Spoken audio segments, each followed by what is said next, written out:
Sun travels வடமாகாணத்தில் சட்டபூர்வமான அனுமதியுடன் இயங்குகின்ற visa consultants and ticket agent. உங்கள் பெறுமதியான கடவுச்சீட்டுகள், ஆவணங்கள் போன்றவற்றுக்கு பாதுகாப்பான அனுமதி பெற்ற நிறுவனம் சன் டிராவல்ஸ்.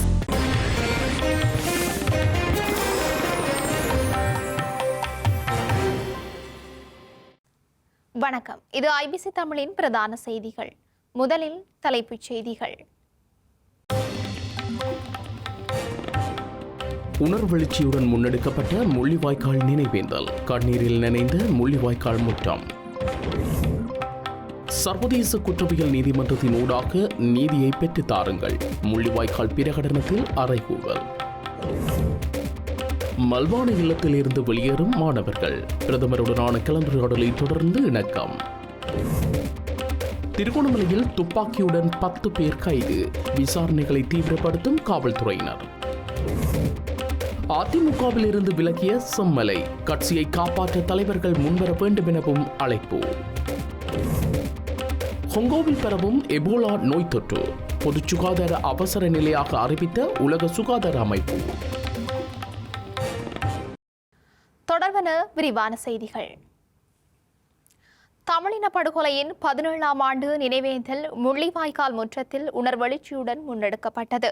இறுதி யுத்தத்தில் உயிர்நீத்த தமது உறவுகளின் புகைப்படங்களோடும் அவர்களுக்கு பிடித்த உணவுகளோடும் திரண்ட மக்கள் கண்ணீர் விட்டு தமது ஆறாத கவலையை வெளிப்படுத்தி அஞ்சலி செலுத்தியுள்ளனர்.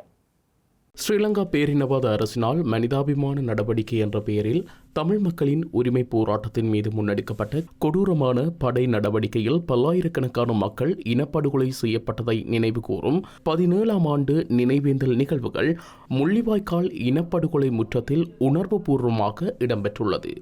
பிரதான அஞ்சலி நிகழ்வுக்காக வடக்கு கிழக்கிலிருந்து பெருந்திரளான மக்கள் முள்ளிவாய்க்கால் முற்றத்தில் குழுமியிருந்தனர்.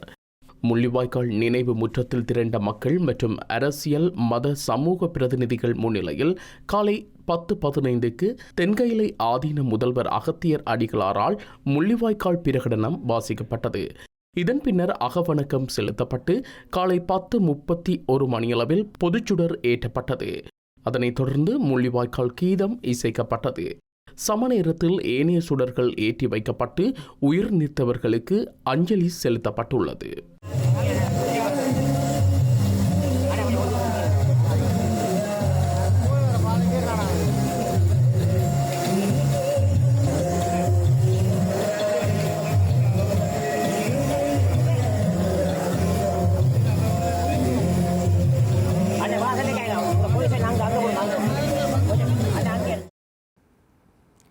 சர்வதேச குற்றவியல் நீதிமன்றம் அல்லது சிறப்பு குற்றவியல் தீர்ப்பாய பொறிமுறையூடாக ஸ்ரீலங்காவில் தமிழர்களுக்கு எதிராக அரங்கேற்றப்பட்ட இனப்படுகொலைக்கான நீதியை பெற்றுத்தர சர்வதேசம் முன்வர வேண்டுமென்று வலியுறுத்தி முள்ளிவாய்க்கால் பிரகடனம் வெளியிடப்பட்டுள்ளது. ஒட்டுமொத்த தமிழினத்தையும் தேசிய எழுச்சி கொள்ள இந்த நாள் நினைவூட்டும் என்றும் அந்த பிரகடனத்தில் மேலும் சுட்டிக்காட்டப்பட்டுள்ளது. ஈழத்தமிழினத்தின் இருப்பை சவாலுக்கு உட்படுத்தும் சக்திகளுக்கு எதிராக போராட வேண்டிய நிலைக்கு ஒட்டுமொத்த தமிழர்களும் தள்ளப்பட்டுள்ளதாக முள்ளிவாய்க்கால் நினைவேந்தல் பொது கட்டமைப்பு தெரிவித்துள்ளது.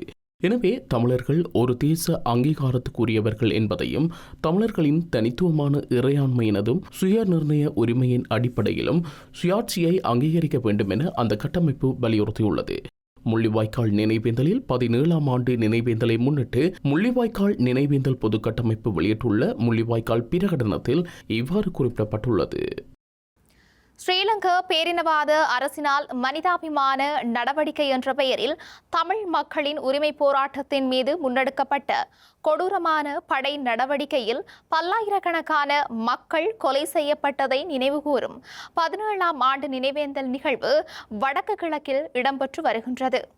முள்ளிவாய்க்கால் நினைவு தினம் இன்று வடக்கு கிழக்கில் நினைவு கூறப்படும் நிலையில் வவுனியாவிலும் அஞ்சலி நிகழ்வுகள் இடம்பெற்றுள்ளன.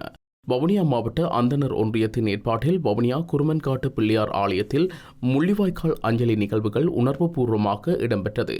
இதன்போது பொதுமக்கள், பொது அமைப்புகளின் பிரதிநிதிகள் கலந்து கொண்டு உயிர்நீத்த மக்களுக்கு தீபமேற்றி ஆத்மசாந்தி வழிபாடுகளில் ஈடுபட்டனர். இதேவேளை முள்ளிவாய்க்கால் தமிழின படுகொலையின் 17ஆம் ஆண்டு நினைவு தினமான இன்று மன்னாரிலும் நினைவேந்தல் நிகழ்வுகள் இடம்பெற்றன. தமிழ் தேசிய வாழ்வுரிமை இயக்கத்தின் தலைவர் வி.எஸ். சிவகரன் தலைமையில் இன்று காலை மன்னார் நகர பகுதியில் உள்ள தந்தை செல்வா சிலைக்கு முன்பாக இடம்பெற்றுள்ளது. இதன்போது முள்ளிவாய்க்காலில் உயிர்நீத்த உறவுகளை நினைவு கூர்ந்து பொதுச்சுடர் ஏற்றப்பட்டு மலர் தூவி அஞ்சலி செலுத்தப்பட்டது. அதனைத் தொடர்ந்து முள்ளிவாய்க்கால் கஞ்சியும் வழங்கப்பட்டது. கடந்த 70 ஆண்டுகளுக்கு மேலாக தங்களது தன்மானம், சுயமரியாதை மற்றும் சமூக சமநீதி மறுக்கப்பட்ட சமூகமாகவே ஈழத்தமிழர்கள் இன்றும் வாழ்ந்து வருவதாக தமிழ் தேசிய வாழ்வுரிமை இயக்கத்தின் தலைவர் வி.எஸ். சிவகரன் அறிக்கை ஒன்றையும் விடுத்துள்ளார். இதேவேளை இலங்கை தமிழரசு கட்சியின் ஏற்பாட்டில் முள்ளிவாய்க்கால் நினைவேந்தல் நிகழ்வு இன்று திருகோணமலை சிவன் கோவிலடி முன்றலில் இடம்பெற்றுள்ளது. ஈகச்சுடர் ஏற்றப்பட்டு உணர்வுபூர்வமாக முள்ளிவாய்க்கால் நினைவேந்தல் நினைவு கூறப்பட்டதுடன் முள்ளிவாய்க்கால் கஞ்சியும் பகிரப்பட்டுள்ளது. அத்துடன் முள்ளிவாய்க்கால் 17ஆம் ஆண்டு நினைவேந்தல் நிகழ்வு திருகோணமலை மாவட்டத்தில் உள்ள வெறுகல் ஈச்சிலம்பெட்டு பிரதேசத்திலும் இடம்பெற்றுள்ளது. ஸ்ரீலங்காவின் முன்னாள் அமைச்சர் பெசில் ராஜபக்சவுக்கு சொந்தமானது என்று கூறப்பட்ட தற்போதைய உரிமையாளர் எவருமின்றி பிரதேச செயலக கட்டுப்பாட்டில் காணப்படும் மல்வானை பகுதியில் அமைந்துள்ள காணி மற்றும் வீட்டை பல்கலைக்கழக மானியங்கள் ஆணைக்குழுவிடம் ஒப்படைப்பதற்கு ஸ்ரீலங்கா பிரதமர் இணக்கம் தெரிவித்துள்ளதாக அனைத்து பல்கலைக்கழக மாணவர் ஒன்றியம் தெரிவித்துள்ளது. ஸ்ரீலங்கா பிரதமருடன் இன்றைய தினம் இடம்பெற்ற கலந்துரையாடலின் பின்னர் அனைத்து பல்கலைக்கழக மாணவர் ஒன்றியம் இதனை தெரிவித்துள்ளது. கடந்த 14ஆம் தேதி பல்கலைக்கழகங்களுக்கு இடையிலான மாணவர் சங்கத்தின் மாணவர்கள் ஸ்ரீலங்காவின் முன்னாள் அமைச்சர் பெசில் ராஜபக்சவுக்கு சொந்தமாக இருந்தும் பின்னர் உரிமையாளர்கள் இல்லாது கைவிடப்பட்டதுமான மல்வானை மாளிகைக்குள் நுழைந்திருந்தனர். பொதுமக்களின் வரிப்பணத்தில் கையகப்படுத்தப்பட்டதாக கூறப்படும் சொத்துக்களை மக்களிடம் திருப்பித் தர வேண்டும் என அவர்கள் கோரிக்கை விடுத்திருந்தனர். பல்கலைக்கழகங்களில் இடப்பற்றாக்குறை நிலவுவதை காரணம் காட்டி பேராசிரியர்கள் வளாகங்கள் மற்றும் விடுதிகள் அமைப்பதற்காக அத்தகைய சொத்துக்களை ஒதுக்கீடு செய்ய வேண்டும் என மாணவர்கள் வலியுறுத்தினார். இந்த நிலையில் குறித்த விடயம் தொடர்பில் ஸ்ரீலங்கா பிரதமர் ஹரணி அமரசூரிய பல்கலைக்கழக மாணவர்களுடன் கலந்துரையாடியுள்ளார். குறித்த காணியை விரைவில் பல்கலைக்கழக மானியங்கள் ஆணைக்குழுவிற்கு மாற்றுவதற்கு நடவடிக்கை எடுப்பதாக ஹரணி அமரசூரிய இதன்போது உறுதியளித்துள்ளார். இதனையடுத்து முற்றுகையிடப்பட்டிருந்த மல்வானை இல்லத்திலிருந்து அனைத்து பல்கலைக்கழக மாணவர்கள் வெளியேறியுள்ளனர். ஸ்ரீலங்காவின் முன்னாள் அமைச்சர் விமல் வீரவங்ச உள்ளிட்ட 6 பிரதிவாதிகளுக்கு எதிராக தாக்கல் செய்யப்பட்ட வழக்கின் மேலதிக சாட்சி விசாரணைகளை எதிர்வரும் ஜூலை 13ஆம் தேதிக்கு ஒத்திவைக்குமாறு கொழும்பு பிரதான நீதவான் நீதிமன்றம் இன்று உத்தரவிட்டுள்ளது. 2016ஆம் ஆண்டு கொழும்பில் உள்ள ஐக்கிய நாடுகள் சபை அலுவலகத்திற்கு முன்பாக வீதியை மறைத்து ஆர்ப்பாட்டத்தில் ஈடுபட்டு பொதுமக்களுக்கு இடையூறு விளைவித்தமை தொடர்பில் முன்னாள் அமைச்சர் விமல் வீரவங்ச உள்ளிட்ட 6 பேருக்கு எதிராக குற்றம் சாட்டப்பட்டுள்ளது. குறித்த வழக்கு இன்று கொழும்பு பிரதான நீதவான் அசங்க எஸ் போதரகம முன்னிலையில் விசாரணைக்கு எடுத்துக் கொள்ளப்பட்டது. இதன்போது வழக்கின் சாட்சியாளர்கள் எவரும் நீதிமன்றத்தில் முன்னிலையாக இருக்கவில்லை. இதற்கமைய வழக்கின் மேலதிக சாட்சி விசாரணையை ஜூலை மாதம் 13ஆம் தேதி அழைக்குமாறு நீதிமன்றம் உத்தரவிட்டுள்ளது. திருகோணமலையில் துப்பாக்கியொன்றுடன் வாகனம் ஒன்றில் பயணித்த 10 பேர் கைது செய்யப்பட்டுள்ளனர். காட்டு மிருகங்களை வேட்டையாடுவதற்காகவே துப்பாக்கியுடன் சென்றிருந்தனர் என்று ஆரம்பகட்ட விசாரணைகளில் தெரியவந்துள்ளது. திருகோணமலை கோமரங்கடவுல மல்பெருவ பிரதான வீதியில் துப்பாக்கியுடன் வாகனம் ஒன்றில் பயணித்த 10 பேரை காவல்துறையினர் நேற்றைய தினம் இரவு கைது செய்துள்ளனர். கோமரங்கடவுல காவல்துறையினர் மேற்கொண்ட விசேட சோதனை நடவடிக்கையின் போது சந்தேகத்துக்கிடமான முறையில் பயணித்த வாகனம் ஒன்று மறைத்து சோதனையிடப்பட்டது. இதன்போது வாகனத்திற்குள் மறைத்து வைக்கப்பட்டிருந்த துப்பாக்கி மற்றும் வேட்டைகளுக்கு தேவையான பொருட்களை காவல்துறையினர் மீட்டுள்ளனர். கைது செய்யப்பட்டவர்கள் கோமரங்கடவல, பானாந்துறை மற்றும் அட்டுலுக்கம ஆகிய பகுதிகளைச் சேர்ந்த 28 முதல் 58 வயதுக்கு இடைப்பட்டவர்கள் என அடையாளம் காணப்பட்டுள்ளனர். காட்டு மிருகங்களை வேட்டையாடுவதற்காகவே துப்பாக்கியுடன் சென்றிருந்தனர் என்றும் ஆரம்பகட்ட விசாரணைகளில் தெரியவந்துள்ளது. சம்பவம் தொடர்பாக மேலதிக விசாரணைகளை முன்னெடுத்து வரும் கோமரங்கடவல காவல்துறையினர் கைது செய்யப்பட்ட 10 சந்தேக நபர்களையும் நீதிமன்றத்தில் முன்னிலைப்படுத்த நடவடிக்கை எடுத்துள்ளனர். இதேவேளை தடை செய்யப்பட்ட வனப்பகுதிக்குள் சட்டவிரோத வேட்டையாடுதல் மற்றும் அனுமதி பத்திரமின்றி துப்பாக்கி வைத்திருத்தல் ஆகிய குற்றச்சாட்டுகளின் கீழ் இவர்கள் மீது வழக்கு பதிவு செய்யப்பட்டுள்ளது. இலங்கையின் சுற்றுலாத்துறை வருமானம் கடந்த ஏப்ரல் மாதத்தில் வீழ்ச்சியை காண்டுள்ளதாக இலங்கை மத்திய வங்கி தெரிவித்துள்ளது. கடந்த ஏப்ரல் மாதத்தில் சுற்றுலாத்துறை மூலம் ஈட்டப்பட்ட மொத்த வருமானம் 157.1 மில்லியன் அமெரிக்க டாலர்கள் எனவும் மத்திய வங்கியின் புதிய புள்ளி விவரங்கள் சுட்டிக்காட்டுகின்றன. 2026 ஏப்ரல் மாதத்தில் மொத்த சுற்றுலா வருமானம் $157.1 மில்லியன் அமெரிக்க டாலர்கள் எனவும் கடந்த வருடத்துடன் ஒப்பிடுகையில் இது 38.8% வீழ்ச்சியை பதிவு செய்துள்ளது எனவும் இலங்கை மத்திய வங்கி தெரிவித்துள்ளது. இதேவேளை 2026 ஆண்டின் ஜனவரி முதல் ஏப்ரல் வரையிலான காலப்பகுதியில் இலங்கைக்கு வருகை தந்துள்ள மொத்த வெளிநாட்டு சுற்றுலா பயணிகளின் எண்ணிக்கை 8,76,277 பதிவு செய்யப்பட்டுள்ளதாக இலங்கை மத்திய வங்கி தெரிவித்துள்ளது. அத்துடன் குறித்த காலப்பகுதியில் ஈட்டப்பட்ட மொத்த சுற்றுலா வருவாய் $1,111 மில்லியன் அமெரிக்க டாலர்கள் என இலங்கை மத்திய வங்கியின் தரவுகள் சுட்டிக்காட்டுகின்றன. சுற்றுலா அபிவிருத்தி அதிகார சபையின் புள்ளி விவரங்களின்படி 2026 ஏப்ரல் மாதத்தில் இலங்கைக்கு வருகை தந்துள்ள வெளிநாட்டு சுற்றுலா பயணிகளின் எண்ணிக்கை 1,35,643 பதிவாகியுள்ளது. யாழ்ப்பாணத்தில் நேற்றைய தினம் சிறுவன் ஒருவன் நீச்சல் தடாகத்தில் மூழ்கி உயிரிழந்துள்ளதாக வல்வெட்டித்துறை காவல்துறையினர் தெரிவித்துள்ளனர். யாழ்ப்பாணம் வெல்வெட்டுத்துறை புலோலி மேற்கு பகுதியைச் சேர்ந்த 13 வயது சிறுவன் ஒருவன் நீச்சல் தடாகத்தில் மூழ்கி உயிரிழந்துள்ளார். வெல்வெட்டுத்துறையில் உள்ள நீச்சல் தடாகத்தில் நீந்திக் கொண்டிருந்த போது எதிர்பாராத விதமாக குறித்த சிறுவன் நீரில் மூழ்கி உயிரிழந்துள்ளதாக கூறப்படுகிறது.